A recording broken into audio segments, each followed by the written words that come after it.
Launch auto sequence has started. 6, 5, 4, 3, 2, 1. Go for launch.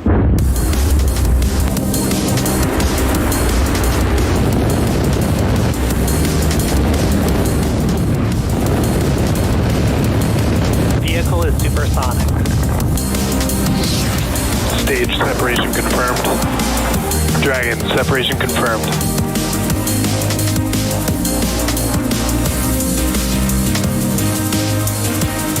Stage 1 is transonic. Landing legs have deployed. And Falcon 9 has landed. Good morning. It's Saturday, November 12th, and you're looking at a live view of Falcon 9 awaiting its 11:06 a.m. Eastern Time launch from Space Launch Complex 40 at Cape Canaveral Space Force Station. Welcome to our live coverage of the Galaxy 31 and Galaxy 32 mission for our customer Intelsat. Today's launch marks our 190th mission overall to date and our 52nd launch this year. Now, my name is Shiva, and I'm a space operations engineer here at SpaceX, and I'm joining you today from our headquarters in Hawthorne, California. Today's launch continues Intelsat's Galaxy Fleet Refresh Plan, which started with Galaxy 30 in 2020. These assets will provide continuity for C-band media services serving North America. Now, both the Galaxy 31 and 32 satellites were manufactured by Maxar Technologies and are scheduled to enter into service in early 2023. Here's more about the payloads we're flying on today's mission.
We're just about 7 minutes away from liftoff, so let's get to know a little bit more about the launch vehicle. Now, the Falcon 9 you see on the pad is a two-stage rocket designed and manufactured by SpaceX for the reliable and safe transport of both payloads and people into Earth orbit and beyond. Now, as a reminder, Falcon 9 is the world's first orbital class reusable rocket, and reusability is important because it allows us to refly the most expensive parts of the vehicle. That in turn is what allows us to drive down the cost of access to space. Now, the entire vehicle stands 229 feet tall. That's slightly taller than the towers of Westminster Abbey in England. Stage 1, RP1 load complete. The bottom 2/3 of the vehicle is called the first stage. It's also known as the booster. Now, its job is to accelerate the vehicle from the pad through the Earth's atmosphere into space, and then it'll separate from the rest of the rocket. Today's booster is flying for its 14th time, previously having supported Dragon's first crew demonstration mission, the RadarSat Constellation mission, Sirius XM-7, and 10 previous Starlink missions. Now, if you look closely at this rocket, you see that we don't have any landing legs here or grid fins, in fact, on this first stage, and that's because we won't be attempting to land this first stage today. Today's mission requires additional propellant that we would normally use for recovery, and so we're going to be using that propellant to take the payloads to orbit. Now, moving up above the first stage, we've got our second stage that has a single Merlin vacuum or MVAC engine that ignites shortly after the first stage will separate. And it's the second stage that will carry the Intelsat Galaxy 31 and 32 satellites to orbit. Now, the payload for today's launch are enclosed inside the 17-foot diameter payload fairing, which is that nose cone structure at the very top of the second stage. It's made of a carbon composite material, and it protects the satellites as we make our way to orbit. Tanks are prepping for strong back retract. We'll jettison those fairing halves approximately 3 minutes into the flight, and both of those fairing halves are flight proven, having flown, both of them flying for their 5th times. We'll be attempting to recover them after separation on a recovery vessel named Bob. Now lastly, that large truss structure next to the vehicle is called the transporter erector, or the TE. We use it to roll the rocket out to the pad and raise it to its vertical launch position. Retract auto has started. Now the TE routes vehicle fluids, power, and telemetry from the ground systems to the rocket, and that continues until Falcon 9 switches over to internal power and clears the pad. Now you might be able to see it there. We've begun to open the clamp arms around the second stage. That's in preparation for transporter erector retract. And that's where the TE will begin to slightly back away from the stage to clear the way for liftoff at T-0 hydraulic systems. There's a call out there for strong back retract. At T-0, the hydraulic systems will actually pull the TE further away, clearing the way further for Falcon 9's liftoff. And you can see there the TE making a small angle with the first stage. You also may have heard some callouts there that we've begun pressurizing the stage in preparation for TE retract. So we've begun pressurizing the system. We use a helium pressurant on Falcon 9 to pressurize the tanks. Now, at this point in the countdown, we are nearly fully loaded with about 1 million pounds of RP1 fuel. That's a type of refined kerosene. Stage 1, LOX go complete. And liquid oxygen on the vehicle. We just heard the call out there that liquid oxygen loading is complete on the first stage. We'll hear a similar call out for liquid oxygen loading complete on the second stage.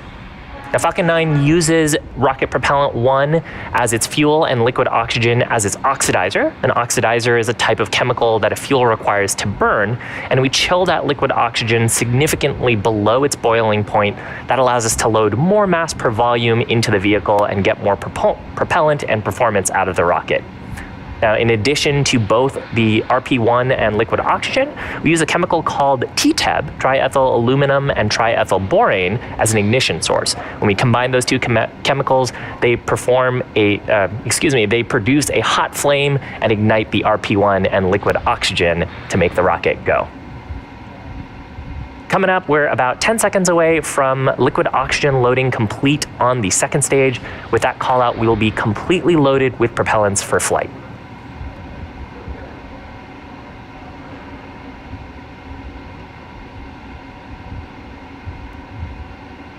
Stage 2, LOX flow complete. So with that, we are fully loaded with propellants in preparation for liftoff. We'll see some venting from the transporter erector coming up here. And just a quick status update, both the payloads continuing to look healthy, weather 90% go. It's a beautiful day of Florida today for that on-time liftoff. There you can see on this wide-angle shot, you can see some venting Ground gas, launch closeout. from the transporter erector. We're clearing out the liquid oxygen from the lines in preparation for liftoff. That's totally normal. And coming up about 20 seconds from now, we'll have our next major milestone.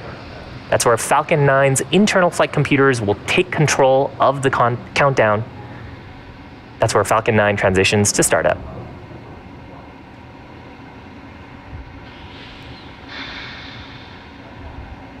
Falcon 9 is in startup. So from here, the launch team will provide their final go for liftoff.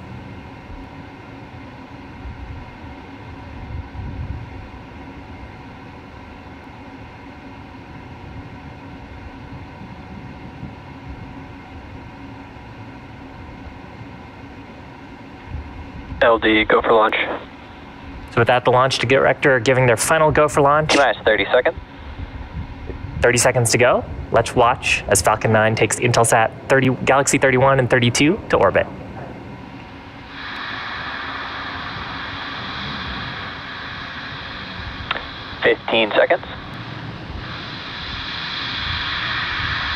T-minus 10, 9, 8, 7, 6, 5, 4, 3, 2, 1. And liftoff of Intelsat Galaxy 31 and 32. Go Falcon 9.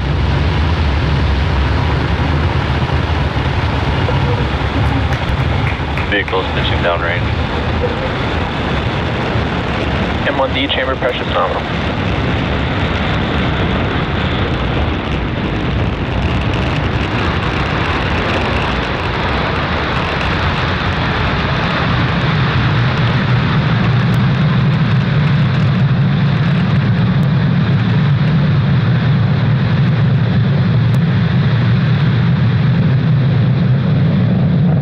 Successful liftoff of Falcon 9 from Space Launch Complex 40 at the Cape Canaveral Space Force Station in Florida. We're carrying the Intelsat Galaxy 31 and 32 payloads to orbit.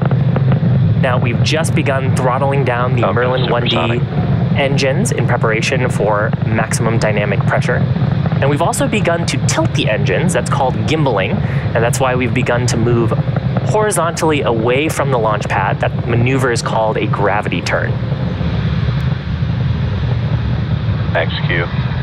So call out there for max Q, that's the point of maximum aerodynamic pressure. Now briefly going back to the gravity turn, we are still heading up. As you can see, the speed and altitude are increasing, but we're also heading away from the launch pad. And we do that because a rocket needs to go about 17,500 miles an hour horizontally in order to avoid being pulled back to planet Earth. So we'll keep speeding up the vehicle to get to orbit. Now coming up in about a minute, we've got three events back to back. That is main engine cutoff, followed by stage separation, and then second engine start number 1. Main engine cutoff is where we'll shut down all 9 of the Merlin 1D engines on the first stage. That's in preparation for stage separation, where the first stage will push off the second stage. And then second engine start number 1, where we'll ignite the Merlin vacuum engine on the second stage. So again, MECO, main engine cutoff, followed by stage separation, and then SES-1. And gotta love those beautiful views. This is a view from the first stage camera looking down the body of the first stage towards planet Earth. You can see the Merlin 1D's plume expanding as the density gets less and less.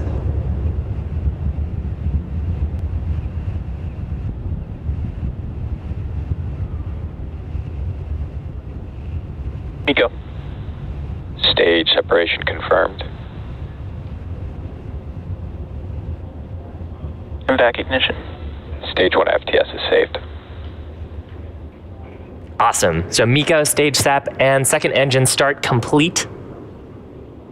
Now coming up next in about 20 or so seconds will be fairing separation. Again, both of these fairing halves having flown 5 times before today's mission.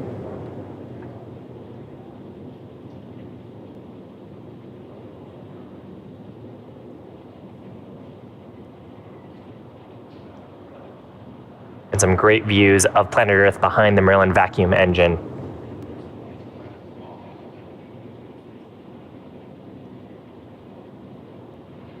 Fairing separation confirmed.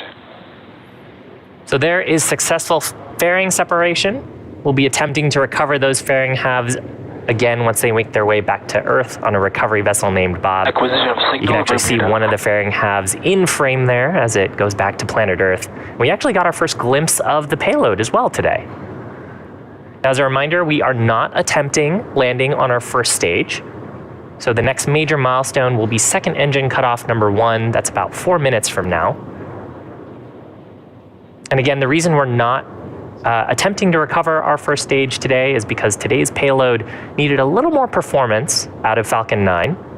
And so we had to use the propellants that we would normally use for the entry burn and landing burn to instead take the payload to orbit.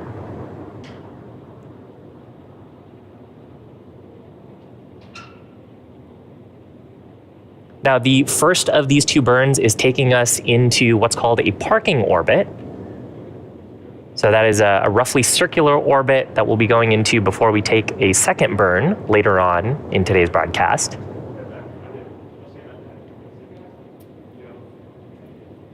And ultimately, the payloads will be going to what's called a geostationary transfer orbit before they continue their mission onto geostationary orbit.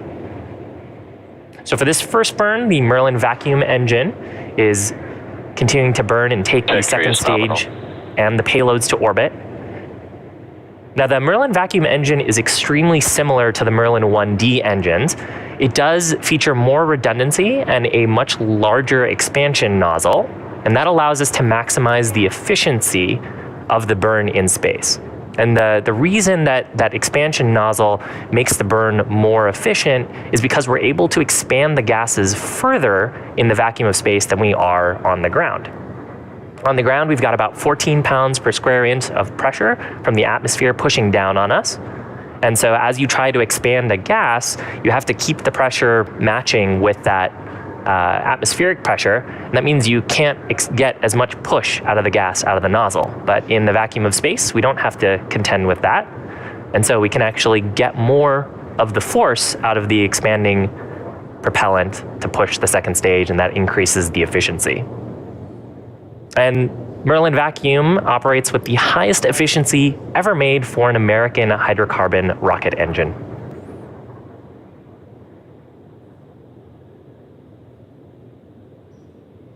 Now, you may have noticed on the pad that the second stage looks very similar to the first stage.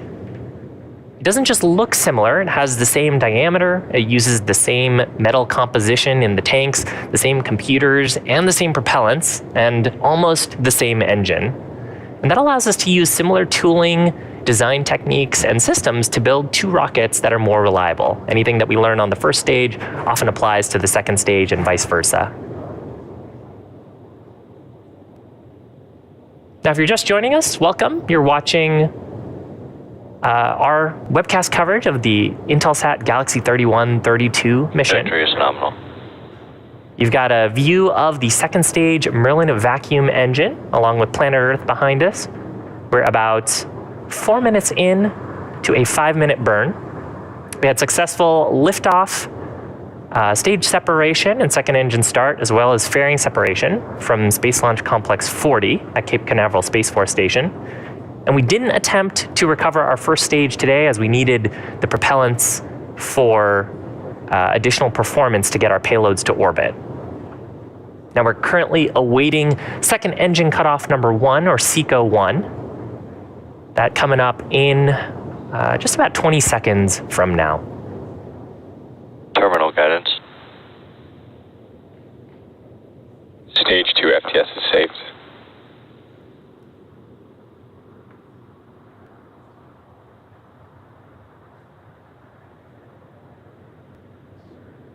Expected loss of signal Cape Canaveral. MVAC shutdown. There is successful confirmation of SECO 1. So now the teams are going to be evaluating the orbit that we're in, make sure that we're right on track. Nominal orbit insertion. And with that call out, we are in a nominal orbit. Again, this is the first orbit. It is a parking orbit in preparation for our next event. And since we didn't attempt to land our first stage today, the next major milestone will be ignition of our Merlin vacuum engine again. That's for second engine start number 2, expected in about 26 minutes. About 26 minutes into the mission. So until then, please enjoy the space tunes and the views from space. We'll see you back at about T+26.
32 satellites for our customer Intelsat. Now, we've had a normal mission so far. Falcon 9 launched on time at 11:06 a.m. Eastern Time from Space Launch Complex 40. Now, and after that, the second stage completed its first burn, taking our payload into its initial parking orbit. Now, at this point, we are just under a minute away from second ignition of the Merlin vacuum engine, which will carry the second stage and the Galaxy 31 and 32 payloads into the targeted geostationary transfer orbit. That'll be the payload deploy orbit.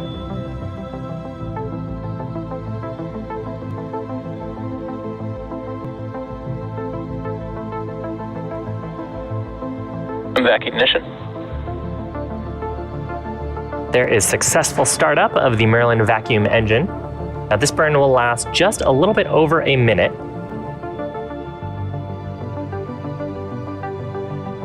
And I mentioned that we're going to a geostationary transfer orbit. So to the first orbit that we put the payloads into today is called a parking orbit. That was a slightly elliptical orbit. But now we're taking the apogee, that's the highest point of the orbit, all the way up to about 38,000 kilometers above the Earth's surface. Now, since that's like a huge number, as a point of context, the entire circumference of the Earth is about 40,000 kilometers. So we're taking the stage about as high up as it is to go around the Earth.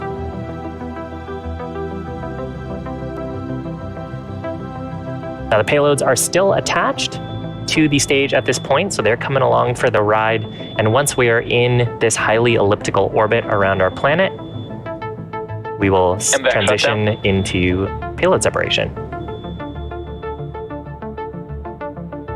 So there's a successful shutdown of the Merlin vacuum engine. We're going to take a look at the orbital parameters with the ground team. Nominal orbit insertion. And so with that nominal orbit, as I mentioned, the Galaxy 31 and 32 satellites are still attached to Falcon 9's second stage. Payload deployment will begin in about 5 minutes. First, we'll be starting with the Galaxy 32 satellite, followed by Galaxy 31 about 5 minutes after that. So while we wait, we're going to jump back into a coast phase. So hopefully enjoy the views when we get them back and enjoy the space tunes.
on-time liftoff at 11:06 a.m. Eastern Time, followed by successful ascent, stage separation, and 2 second stage engine burns.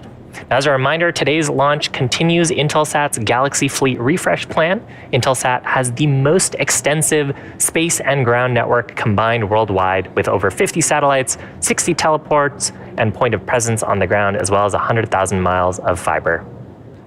Now, we're coming up shortly, about 10 seconds to go before deployment of the first of our 2 payloads aboard today.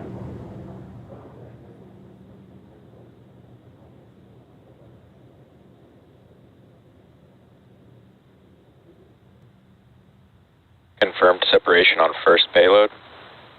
And there is successful separation of the Galaxy 32 satellite. So it's going to make its way on to this geostationary transfer orbit and then continue with some burns to get into its operational orbit later on in the mission. And we are going to jump back to another short coast phase before the second and final deployment of today's mission of the Galaxy 31 payload. That's scheduled to happen in about 5 minutes. So we'll see you back here at T+38.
32 satellite, and we're awaiting deployment of the second and final payload on today's mission, Galaxy 31, which you can see on your screen there.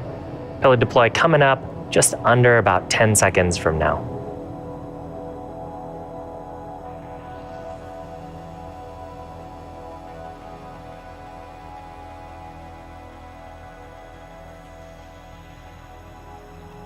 Payload 2 separation confirmed. And there is successful separation of the Galaxy 31 satellite off to continue its mission. So all of us here at SpaceX want to give a big thank you to our customer Intelsat for entrusting us with today's mission. We also want to thank the Range and the Federal Aviation Administration for their support. And before we sign off, SpaceX observed Veterans Day this past Friday, and we wanted to take this time to thank all of our veterans for their service. Thanks to all of our viewers for tuning in and for your continued support, and we hope you have a wonderful rest of the day and weekend.